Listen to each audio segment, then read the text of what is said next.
அனைவருக்கும் வணக்கம். நான் பிரபாகர் ஜோதிடர். ஓம் சிவாய நமக. சிவசக்தி திருச்சிற்றம்பலம். இன்று பிறந்த நாள் காணும் அனைவருக்கும் வாழ்த்துக்கள். இறைவனுடைய அருள் பரிபூர்ணமாக உங்களுக்கு கிடைக்கட்டும். உங்களுடைய மனம் எதை என்ன ஆசைப்படுகிறதோ அந்த ஆசை நிறைவேறட்டும் என்று எம்பெருமான் சிவபெருமானிடம் அடியேன் வேண்டிக் கொள்கிறேன்.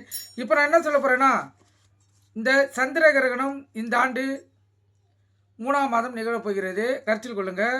அதாவது விஸ்வாசி மாசி மாதம் 19ஆம் தேதி, தமிழ் தேதி வந்து 19 மாசி மாதம், ஆங்கில வருடம் பார்த்தீங்கன்னா 3ஆம் தேதி 3ஆம் மாதம் மார்ச் மாதம் 2026 செவ்வாய்க்கிழமை பூர நட்சத்திரத்தில் நிகழும் கேது கிஸ்த முழு சந்திர கிரகணம்.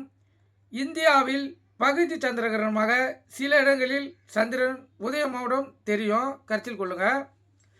இப்போ கிரகணம் ஆரம்பிக்க நேரம் பார்த்தீங்கன்னா 3:19க்கு ஆரம்பிக்குது.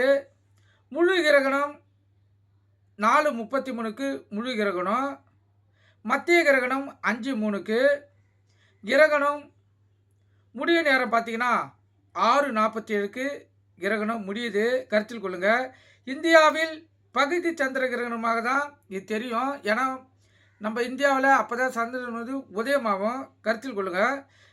இப்போ சேலத்தில் பார்த்தீங்கன்னா 6:26, சென்னையில் பார்த்தீங்கன்னா 6:17, மதுரையில் பார்த்தீங்கன்னா 6:27, கோவையில் பார்த்தீங்கன்னா 6:31, திருச்சியில் பார்த்தீங்கன்னா 6:35, மும்பையில் பார்த்தீங்கன்னா 6:45, அகமதாபாத்தில் பார்த்தீங்கன்னா 6:44, டெல்லியில் வந்து 6:22, கொல்கத்தாவில் 5:39.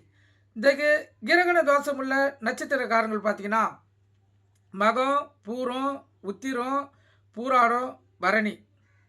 இந்த நட்சத்திரக்காரர்களுக்கெல்லாம் இந்த சந்திரன், அதாவது சந்திர கிரகணம் தோஷத்தை ஏற்படுத்தும்.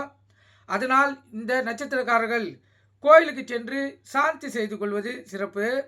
அன்று செய்ய வேண்டிய பௌர்ணமி சிராத்தம் மறுநாள் செய்து கொள்ளலாம். கிரகணம் முடிந்த பிறகு போஜனம் செய்யணும். கருத்தில் கொள்ளுங்கள். இப்போ இந்த கிரகணம் 6:47க்கு நிறைவடையுது. 6:50க்கு வீடை சுத்தம் செய்து அவங்களுக்கு பிடித்த, அதாவது இஷ்ட தெய்வத்தையும் குல தெய்வத்தையும் வணங்கிட்டு கோயிலுக்கு சென்று வரணும் கண்டிப்பாக. இப்போ சொன்ன நட்சத்திரம் பார்த்தீங்கன்னா மகம், பூரம், உத்திரம், பூராடம், பரணி.